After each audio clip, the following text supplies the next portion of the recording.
توصیف بھائی سے انکار کی کیا وجہ؟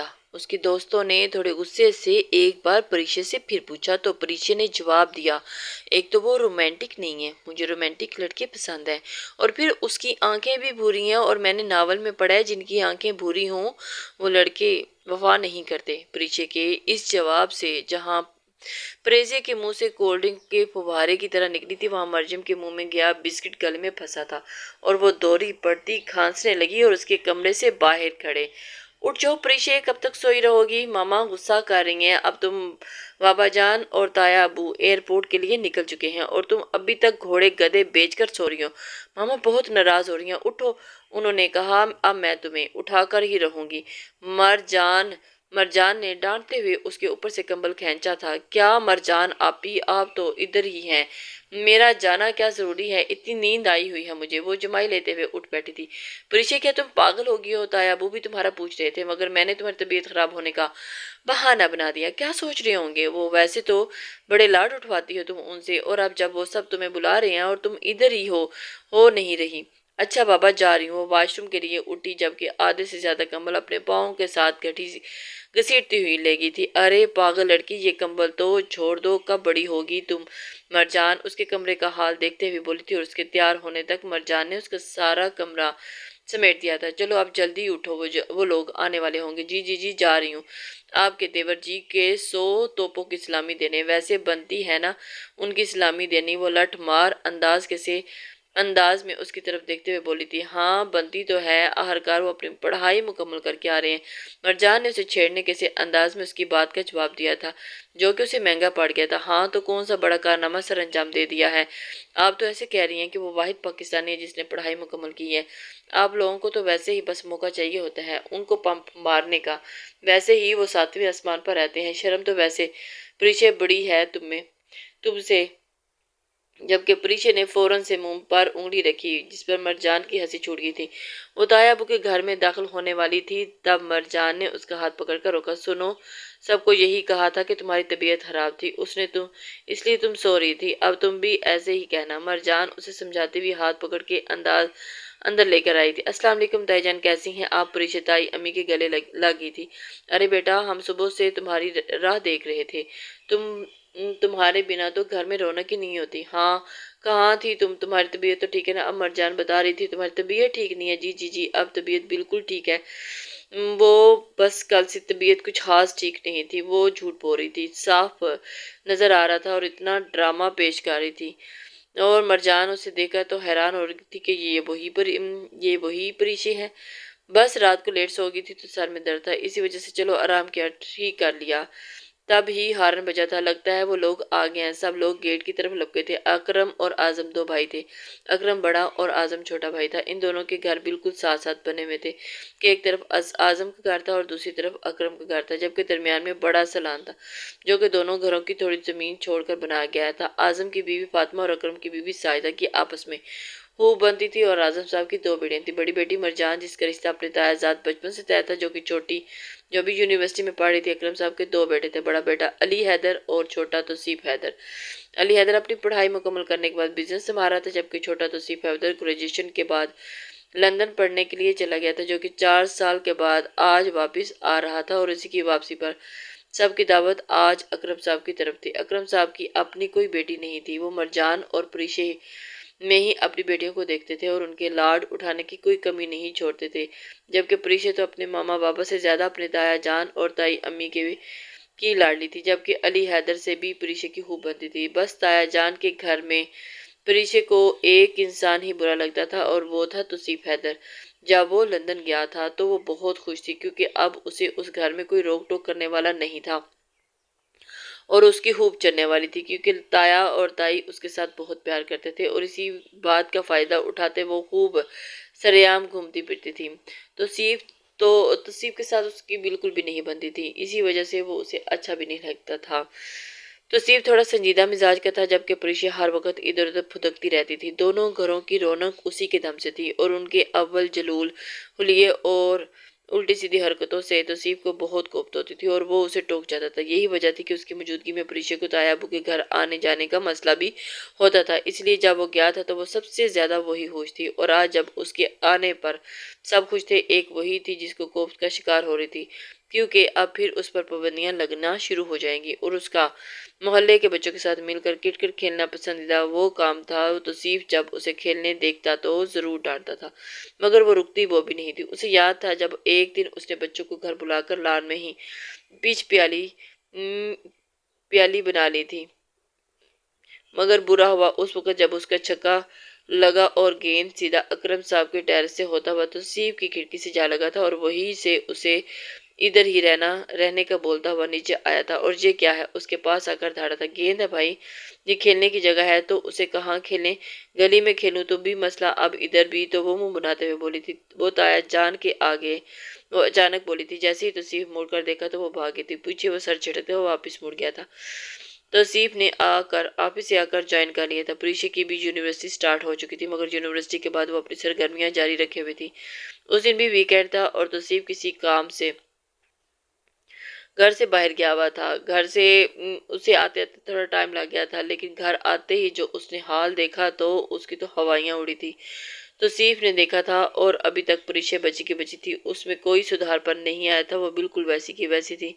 اسے بچوں کے ساتھ کھیلنا بہت پسند تھا، اور وہ تو گلی محلہ کے بچوں کو اکٹھا کر کے کرکٹ کھیلنے میں مصروف تھی، مگر برا تب ہوا جب اس کا چھکا سیدھا گلی میں انٹر ہوتا توصیف کے لینڈ کروزر کے بونٹ پر لگا تھا۔ جہاں توصیف بائی کو سامنے دیکھ کر پریشا کا رنگ اڑا تھا، وہاں اس اچانک حملے پر توصیف کے ماتھے پر بل پڑے تھے، اور سامنے اپنے چچا کی بیٹی کو محلے کے بچوں کے ساتھ بچی بنی دیکھ کر ان پلوں میں مزید اضافہ ہی ہوا تھا۔ جبکہ پریشا توصیف کی گاڑی دیکھ کر فوراً ہی گھر کے اندر داخل ہوئی تھی، توصیف بھی فوراً گاڑی کے اندر لایا تھا اور گاڑی سے نکل کر پریشا کے سر پر پہنچ گیا تھا۔ یہ کیا تھا؟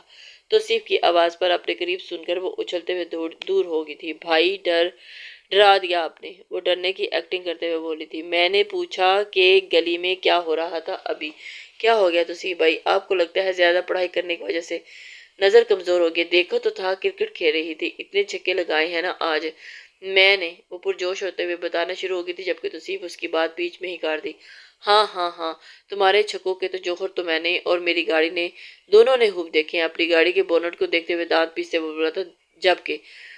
جبکہ تب ہی پریشا کو دور سے علی بھائی آتے ہوئے دکھائی دیے اور اس پر اس نے شکر ادا کیا تھا، ایک وہی اس کی جان اس خڑوس آدمی سے چھڑوا سکتے تھے۔ آئندہ میں تمہیں گلی میں کھیلتا ہوا نہ دیکھوں، تم بچی نہیں ہو سمجھی؟ اگلی بار اگر تم مجھے گلی میں کرکٹ کھیلتی بھی نظر آئی نا تو پھر دیکھو میں تمہارے ساتھ کیا کرتا ہوں۔ توصیف تو اس کے اوپر چڑھ دوڑا تھا، اور جس پر اس نے علی بھائی کا شکر ادا کیا تھا کہ شکر علی بھائی آپ نے آج مجھے بچا لیا، نہیں تو توصیف بھائی تم مجھے کچے دانتوں چبا جاتے۔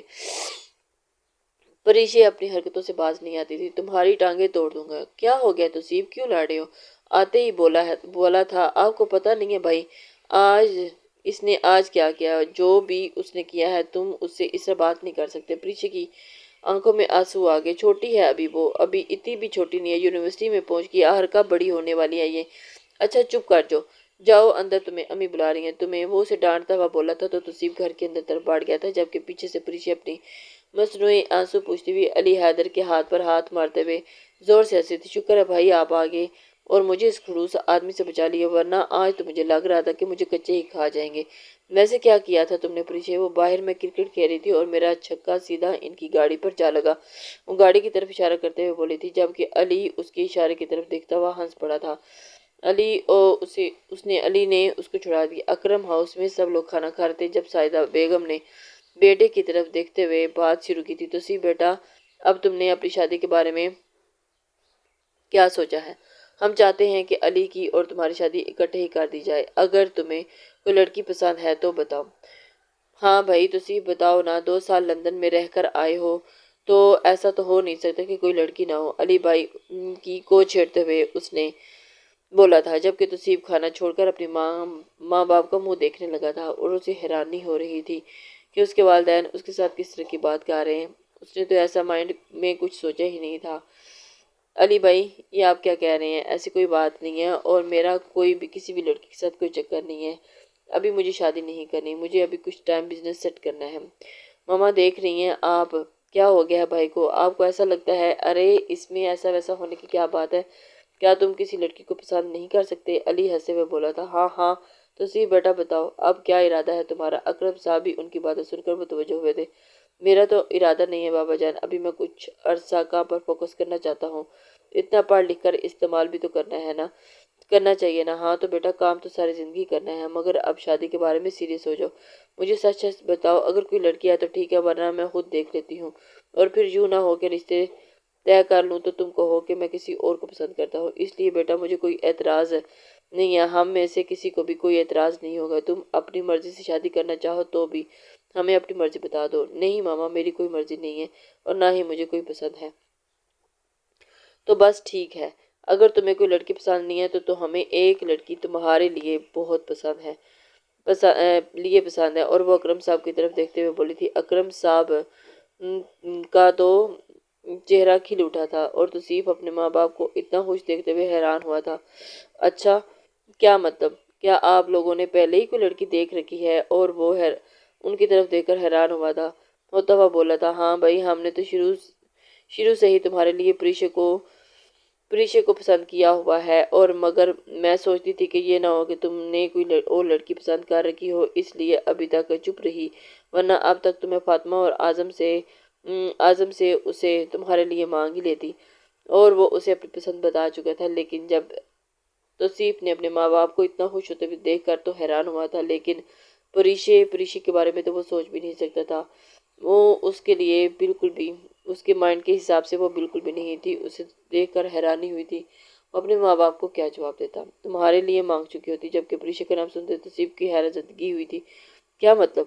کون یہ پریشے؟ چاچو کی پریشے؟ وہ حیرت ساکت پریشے کے گھر کی طرف اشارہ کرتا ہوا بولا تھا۔ ہاں بھائی ہماری پریشے، کیا تمہیں کوئی اعتراض ہے؟ علی اس کی طرف دیکھتے ہوئے بولا تھا۔ مگر ماما وہ مجھ سے بہت چھوٹی ہے، اور وہ کوئی چھوٹی نہیں، 4-5 سال کا فرق ہے، کوئی فرق نہیں ہوتا، اور ہمیں تمہارے لیے وہ پسند ہے۔ جیسے مرجان نے ہمارے گھر آنا ہے، اسی طرح پریشے بھی ہمارے گھر ہی آ جائے گی، اس سے اچھا اور کیا ہوگا؟ گھر کی بچی گھر میں ہی رہ جائے گی۔ بس میں کل ہی جا کر فاطمہ اور اعظم سے بات کرتی ہوں۔ مگر ماما میری بات سنیں، وہ مجھ سے بہت چھوٹی ہیں، اور آپ مجھ سے کیا باتیں کر رہی ہیں؟ مجھے سمجھ نہیں آ رہا۔ وہ کھانا چھوڑ کر اپنی اماں اور اپنے باپ کی بات پر حیران ہوتا ہوا بولا تھا۔ وہ تو پریشے کے ساتھ شادی کا سوچ بھی نہیں سکتا تھا۔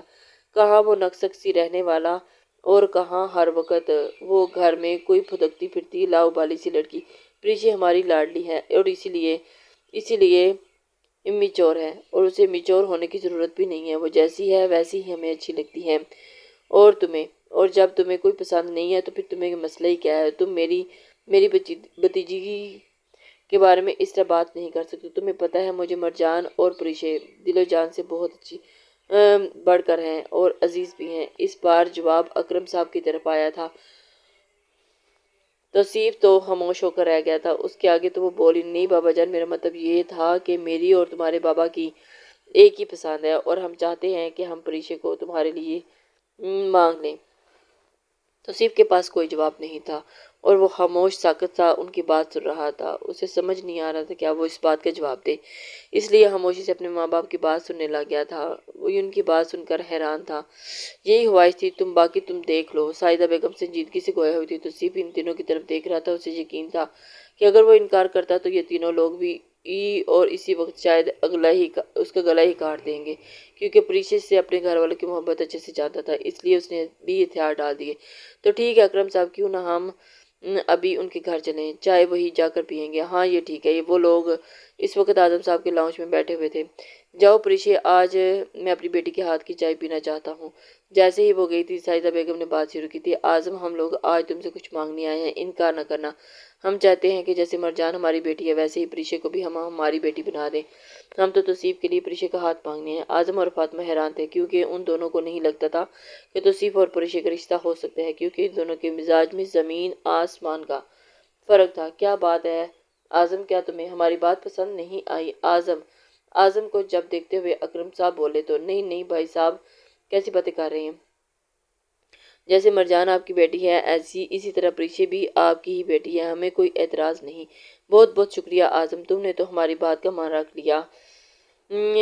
تو کیا پھر ایسا کرتے ہیں اگلے ویکینڈ پر منگنی رکھ لیتے ہیں اور پھر مرجان اور علی کی شادی کے ساتھ ساتھ ان دونوں کی شادی بھی کر دیں گے۔ اور جی بھائی جان، بالکل ٹھیک ہے، آپ نے بالکل ٹھیک درست فرمایا، ڈیسائیڈ ہو گیا تھا۔ بڑے بیٹھ کر باتیں کر رہے تھے اور پریشے کے تو سر پر کسی نے دھماکہ ہی کر ڈالا تھا۔ وہ یہ سن کر تو حیران ہی رہ گئی تھی۔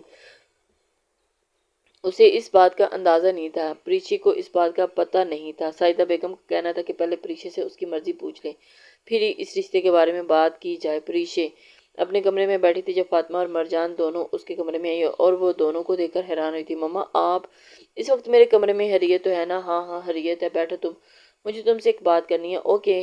مرجان آپی کے چہرے پر مسکراہٹ دیکھ کر وہ حیران ہو رہی تھی۔ کیا بات ہے؟ کیا بات کرنی ہے؟ تمہیں پتہ ہے آج تایا اور تائی ہمارے گھر کیوں آئے تھے؟ مرجان آپی اس کی طرف دیکھتے ہوئے بولی تھی، بھائی آپ کو میرے ہاتھ کی چائے پینے، اور وہ دونوں ہنستی تھی۔ ہاں، تمہارے تایا ابو نے تمہارا ہاتھ توصیف کے لیے مانگا ہے، فاطمہ بیگم نے اس کا ہاتھ پکڑتے ہوئے بولی، جبکہ پریشے تو اپنا ہاتھ فوراً ہی فاطمہ بیگم کے ہاتھ سے کھینچا تھا، جیسے یہی ہاتھ وہ مانگنے آئے ہوں۔ ارے بھائی، میں کیوں دوں اپنا ہاتھ، اور تایا ابو میرا ہاتھ کیا کرنا ہے؟ ارے پاگل، وہ تمہارا اور توصیف کے رشتے کے بارے میں بات کرنے آئے تھے۔ پریشے نے یہ بات سنی تو پریشے کے تو سارے حواس پختہ ہو گئے۔ بات کرنی تھے؟ کیا مطلب؟ تایا ابو میرے ساتھ ایسا کیسے کر سکتے ہیں؟ نہیں نہیں نہیں، میں نے نہیں کری توصیف بھائی سے شادی، آپ کو پتہ نہیں ہے، آپ کو پتہ نہیں ہے یہ وہ کیسے ہیں، آپ ان کو فوراً منع کر دیں۔ وہ تو سن کر ہی پاگل ہو گئی تھی۔ ہم منع نہیں کر سکتے بھائی صاحب، تو تمہارے بابا نے ہاں کر دی ہے۔ کیا مطلب ہاں کر دی ہے؟ ایسا نہیں ہو سکتا، وہ تو پاگل ہوئی بنی تھی، یہ کیسے ہو سکتا ہے؟ اس سے پوچھے بغیر ہی انہوں نے اس کا رشتہ طے کر دیا تھا، اور اب اسے صرف بتایا جا رہا تھا تمہارے تایا ابو نے تمہیں مانگا ہے اپنے توصیف بیٹے کے لیے، اور تمہارے اکرم صاحب نے فوراً ہی ہاں کر دی۔ مطلب ماما بابا نے ہاں کر دی اور مجھ سے پوچھا بھی نہیں؟ ایسے کیسے کر سکتے ہیں آپ لوگ؟ پریشے کہنے لگی۔ وہ بیڈ پر کھڑی ہو گئی تھی جبکہ مرجان نے فوراً ہاتھ پکڑ کے اسے نیچے بٹھایا۔ وہ گرنے کے سے انداز میں بیٹھی تھی۔ کیا کمی ہے توصیف میں؟ اتنا اچھا بچہ ہے۔ بچہ کہاں سے لگتا ہے؟ وہ بری آنکھوں والا جنگلی بلا، پوری دنیا کا کھڑوس انسان، ہر وقت روک ٹوک کرتے رہتے ہیں، مجھے یہ نہ کرو وہ نہ کرو۔ پریشے، ایسے نہ چلو، ایسے نہ بیٹھو، اگر میری شادی ان سے ہوگی تو ساری زندگی مجھ پر روک ٹوک ہی کرتے رہیں گے۔ مما پلیز، ان سے شادی کسی صورت نہیں کروں گی، آپ ان کو فوراً منع کر دیں۔ پریشے، ہم منع نہیں کر سکتے، اگر تم نے انکار کرنا ہے تو اپنے تایا ابو کو خود جا کر انکار کر دو، وہ اتنے مان کے ساتھ ہمارے گھر آئے ہیں، ہم کیسے ان کا مان توڑیں گے؟ اور پھر ہمیں توصیف میں کوئی برائی نظر نہیں آتی۔ ہاں، اگر تمہیں کوئی پسند ہے تو، فاطمہ بیگم بولتے ہوئے بات تھوڑی چھوڑ گئی۔ مما پلیز، کیسی باتیں کر رہی ہیں؟ ایسی کوئی بات نہیں ہے، آپ مجھے نہیں جانتی۔ پریشے کی آنکھوں میں آنسو آ گئے تھے۔ تو پھر بیٹا کیا مسئلہ ہے؟ جبکہ فاطمہ بیگم نے فوراً اس کا چہرہ اپنے ہاتھوں میں لے لیا تھا۔ میں اپنی بیٹی کو اچھے طریقے سے جانتی ہوں، اسی لیے تو آئی ہوں تمہارے پاس۔ ہمیں تو پورا یقین ہے کہ ہماری بات کبھی بھی نہیں تم انکار نہیں کرو گی، بیٹی ہمارا مان ضرور رکھے گی، یہ صحیح بات ہے۔ اب آپ مجھے ایموشنلی بلیک میل کرنا شروع کر دیں۔ دیکھو پریشے، اگلے ویکینڈ پر تمہاری منگنی کے بارے میں ہم سوچ رہے ہیں، مگر تمہاری تائی اماں نے کہا ہے کہ ہم ایک دفعہ پریشے سے خود بات کریں گے اور اس کی رائے مانگیں گے۔ اب تم بتاؤ کہ تم نے کیا کرنا ہے، تمہیں ان کے ساتھ کس طرح کا بیہیو کرنا ہے، یہ تم اچھے سے جانتے ہو۔ تم جانتے ہو کہ تمہاری تائی امی تم سے کتنی محبت کرتی ہیں۔ پریشے اپنی ماں کی بات غور سے سن رہی تھی۔ اور پریشے، ہم سوچ رہے ہیں کہ مگر تمہاری تائی امی نے کہا تھا کہ ہم ایک دفعہ پریشے سے خود پوچھ لیں گے، اور انہی کے کہنے پر میں تم سے بات کرنے آئی ہوں، ورنہ تم بھی اتنی بڑی نہیں ہوئی کہ اپنی زندگی کے پیسے خود لے سکو۔ اچھی طرح سوچ لو، مجھے صبح بتا دینا، اگر انکار کرنا ہے تو تم نے خود جا کر اپنے تایا ابو سے انکار کر دینا، ورنہ مرجان کے ساتھ جا کر اپنی منگنی کی ڈریس پسند کر لو۔ وہ اپنی بات مکمل کرتی ہوئی جا چکی تھی، جبکہ ان کے پیچھے مرجان بھی فوراً سے نکلی تھی، کیونکہ پریشے سے کچھ بعید نہیں تھا کہ وہ سارا غصہ اپنی مرجان آپی پر ہی نکال دیتی۔ پوری رات وہ جاگتی رہی، سوچ سوچ کر اس کا دماغ چالو ہو رہا تھا۔ صبح وہ یونیورسٹی چلے گئی اور بنا ناشتہ کیے، اسے سمجھ نہیں لگ رہا تھا کہ اب وہ کرے تو کیا کرے۔ مما نے بال اس کے کوٹ میں ڈال دی تھی۔ وہ تایا جان کے سامنے انکار کسی صورت نہیں کر سکتی تھی۔ اس نے آج کوئی بھی کلاس اٹینڈ نہیں کی تھی، صبح ناشتہ بھی نہیں کیا تھا، اور اس وقت اسے بھوک بھی لگ رہی تھی، اور وہ کچھ سوچتی ہوئی کینٹین چلی آئی تھی۔ اچھے سے پیٹ بھر کر کھانا کھانے کے بعد وہ سیدھا گھر چلی گئی تھی، کیونکہ اس وقت اس کا موڈ کسی سے بات کرنے کا نہیں تھا۔ گھر آ کر وہ سیدھا کمرے میں چلی گئی تھی، اور اس کا ٹکراؤ گھر میں کسی کے ساتھ بھی نہیں ہوا تھا، جبکہ ملازمہ نے فاطمہ بیگم کو فریشہ کی آمد کا بتا دیا تھا اور فاطمہ بیگم اپنی بیٹی کا تھوڑا ٹائم دینا چاہتی تھی۔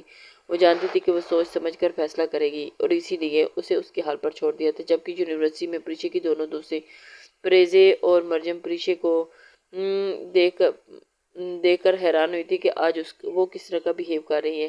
اس کی حالت دیکھ کر تو وہ بالکل حیران تھی۔ انہیں اس بات کا تو بالکل بھی اندازہ ہی نہیں تھا کہ پریشے اس طرح کا بیہیو بھی کر سکتی ہے۔ پریشا نے بہت سوچ بچار کر کے فیصلہ کیا تھا۔ ڈھونڈ ڈھونڈ کر پاگل ہو چکی تھی، اوپر سے اس کا موبائل بھی سوئچ آف جا رہا تھا۔ اسی ٹینشن میں وہ سیدھا اس کے گھر آئی تھی، جبکہ فاطمہ بیگم کے بتانے پر وہ پریشے کو اسے اپنے کمرے میں ہے، وہ سیدھا پریشے کے کمرے میں آ گئی تھی۔ جیسے ہی وہ کمرے میں داخل ہوئی، پریشے بیڈ پر اوندھی لیٹی ہوئی تھی۔ پریشے تم ٹھیک تو ہو؟ تم صبح اچانک کلاس سے غائب ہوگی اور کہیں بھی نہیں ملی۔ ہم تمہارے لیے کتنی پریشان ہو گئی تھی، اوپر سے تمہارا موبائل بھی بند جا رہا تھا۔ پتہ ہے تمہیں ہمیں کتنی ٹینشن ہو گئی تھی تمہاری، مجھے تو لگ رہا تھا پکا تمہیں کوئی اٹھا کر لے گیا ہے۔ خیر پریزے، اب ایسی کوئی بھی بات نہیں ہے۔ پریشے اعظم کو کسی نے اٹھانا کر مرنا ہے، یہ تو اٹھانے والا کچا ہی نکل جائے گا۔ مریم نے پریزے کی بات کی نفی کرتے ہوئے کہا تھا۔ اچھا اب ہوا کیا ہے، اٹھ کر بیٹھو۔ تو وہ دونوں اس کے ارد گرد بیٹھتے ہوئے بولی تھی، جبکہ پریشے نے اٹھ کر پریزے کی گود میں سر رکھ دیا تھا اور سارا معاملہ ان دونوں کی گوش گزار کیا تھا، جسے سننے کے بعد اچھا خاصا تھپ کی تھی۔ اس کی بات میں اتنی ٹینشن لے رکھی ہے، شرم تو نہیں آتی تمہیں؟ اور اتنا اچھا رشتہ ہے، تمہیں تو فوراً ہی اسے ہاں کر دینی چاہیے۔ کیا مطلب اچھا رشتہ ہے؟ تم لوگ جانتے ہو میری اور توصیف بھائی کی آج تک کبھی بنی ہے جو آگے بنے گی۔ تبھی ملازمہ ان تینوں کے لیے کولڈ ڈرنک اور لوازمات ٹرے لے کر کمرے میں داخل ہوئی تھی۔ ملازمہ کے سامنے وہ تینوں خاموش ہو چکی تھی۔ ملازمہ ان کے سامنے کولڈ ڈرنکس کے تینوں گلاس رکھنے کے بعد چوتھا گلاس بھی رکھ چکی تھی، اور چوتھا گلاس دیکھ کر تو وہ حیران ہوئی تھی کہ یہ کس کے لیے ہے، لیکن وہ خاموشی سے دیکھتی رہی کہ ملازمہ کیا کر رہی ہیں۔ ملازمہ کا چوتھا گلاس رکھنے کے بعد واپس رکھتے ہوئے وہ مڑی تھی۔ خالہ، یہ آپ کس لیے لائی ہیں؟ پریشا کولڈ ڈرنک کے چوتھے گلاس کو رکھنے کے بعد دیکھتے ہوئے بولی تھی۔ وہ بیٹا مرجان بیٹی کے کمرے کا اے سی خراب تھا تو اکرم صاحب نے ان کے لیے نیا اے سی بھجوایا ہے۔ لڑکے اے سی لگا رہے ہیں، توصیف بابا آئے ہیں، اب وہ پاس کھڑے ہو کر اے سی لگوا رہے ہیں۔ بیگم صاحبہ نے کہا ہے کہ جتنی دیر تک یہ لڑکے اے سی لگا رہے ہیں آپ تینوں کمرے کے اندر ہی رہنا۔ ملازمہ اپنی بات مکمل کرتی چلی گئی تھی۔ توصیف کے نام پر تو ان دونوں دوستیں اسے کن اکھیوں سے دیکھتی ہوئی مسکرائی تھی، جس پر اسے اچھی ہنسی تب چڑھی تھی، مگر وہ بات بدل گئی۔ اچھا یہ لو تم لوگ ڈرنک تو لو نا۔ وہ ان دونوں کو ڈرنک دیتے ہوئے ڈرنکس تیسرا اپنے گلاس کو لبوں سے لگا گئی تھی۔ توصیف بھائی سے نکاح سے انکار کی کیا وجہ؟ اس کی دوستوں نے تھوڑے غصے سے پریشے سے پوچھا تھا اور پریشے نے جواب دیا، ایک تو وہ رومانٹک نہیں ہے، مجھے رومانٹک لڑکے پسند ہیں، اور پھر اوپر سے ان کی آنکھیں بھی بھوری ہیں۔ میں نے ناول میں پڑھا تھا کہ جن کی آنکھیں بھوری ہیں وہ لڑکے وفا نہیں کرتے۔ پریشے کے جواب پر جہاں پریزے کے منہ سے کولڈ ڈرنک کے فوارے نکلے تھے، وہاں پر مریم کے منہ میں بھی گیا بسکٹ گلے میں پھندا لگا تھا اور وہ دوری ہو کر کھانسنے لگی تھی، اور اس کے کمرے سے باہر کھڑے ایک شخص کی آنکھیں حیرت سے پھٹی کی پھٹی رہ گئی تھی۔ وہ جو نیچے جانے والا تھا، اس کی آواز کمرے کے سامنے رکا تھا، اور اب اپنے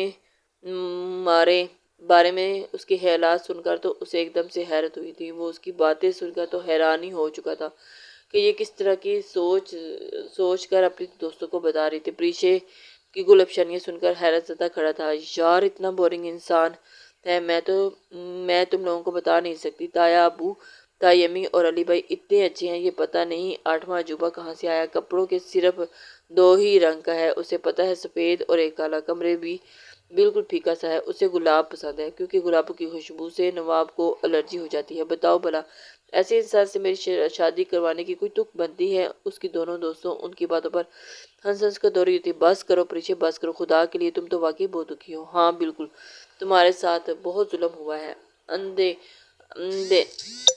نیدا نے پریزے کی تائید کر رہی تھی اور اس کی ہاں میں ہاں ملا رہی تھی، مگر اب تم کرو گی کیا؟ وہی تو سمجھ نہیں آ رہا۔ ماما جان نے کہا ہے اگر انکار کرنا ہے تو میں دایا جان سے خود جا کے کر، جبکہ میں دایا ابو کو دکھی نہیں کر سکتی۔ وہ منہ بناتی ہوئی، دیکھو یار، ایسی فضول باتوں کی وجہ سے تم توصیف بھائی کے رشتے پر انکار نہیں کر سکتی، یہ کوئی سالڈ ریزن نہیں ہے۔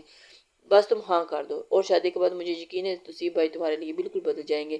ندا کو کولڈ ڈرنک آخری گھونٹ بھرتے ہوئے بولی تھی، اور ویسے بھی اگر تم انکار کرتی ہو تو تمہارے تایا جان کی فیملی کو بہت برا لگے گا، اس لیے میرا مشورہ یہ ہے کہ تم چپ چاپ ہاں کر دو۔ ہاں یہی کرنا پڑے گا، اور کوئی آپشن بھی تو نہیں ہے میرے پاس، وہ برا سا منہ بناتے ہوئے بولی تھی۔ جبکہ تصیب سر جھٹکتا ہوا اپنے گھر چلا گیا تھا، اور اس نے تو سوچا بھی نہیں تھا کہ اتنی اوٹ پٹانگ سوچ رکھتی ہے، اور اس کی گو افشانیاں سن کر تو وہ حیران ہی ہونا بنتا تھا۔ اس کی حیرانگی کا تو کوئی حل ہی نہیں تھا۔ توصیف نے اپنا سر پکڑ لیا تھا کہ کتنی پاگل لڑکی کے ساتھ میرا پالا پڑنے لا رہا ہے، اور میرا فیوچر میرے گھر والے تباہ کرنے پہ تلے میں۔ آج اپنے کمرے کو غور سے دیکھا تھا تو اسے اپنا کمرہ بہت پسند تھا۔ ہاں پریشا کے کمرے کی طرح کلرفل نہیں تھا، اور ایسی چیزیں تو اسے بالکل بھی پسند نہیں تھی۔ ہاں یہ سچ تھا کہ اس کی وارڈروب میں صرف سفید اور کالے رنگ کے لباس موجود تھے، مگر اسے لگتا تھا کہ یہ رنگ اس کی شخصیت پر زیادہ جچتے ہیں۔ اوف، کیا اب پریشا سے شادی کے بعد میرا کمرہ رنگ برنگا ہو جائے گا، یا پھر میری وارڈروب میں اس کے رنگ برنگے کپڑے لٹکے جائیں گے؟ وہ سب سوچ رہا تھا جب اس کا موبائل بجا، اور وہ فون کان سے لگاتا وہ گھر سے باہر نکل، جبکہ دوسری طرف پریشا نے اس رشتے کے لیے ہاں کر دی تھی۔ اب وہ زور و شور سے اپنی منگنی کی تیاریوں میں مصروف تھی۔ اتوار والی رات ان دونوں کی منگنی تھی۔ منگنی کا فنکشن تھا جو کہ گھر کے لان میں ہی منعقد ہونا تھا، اور ان کے بیچ کلردار بھاری میکسی پہنے ہوئے کھڑی تھی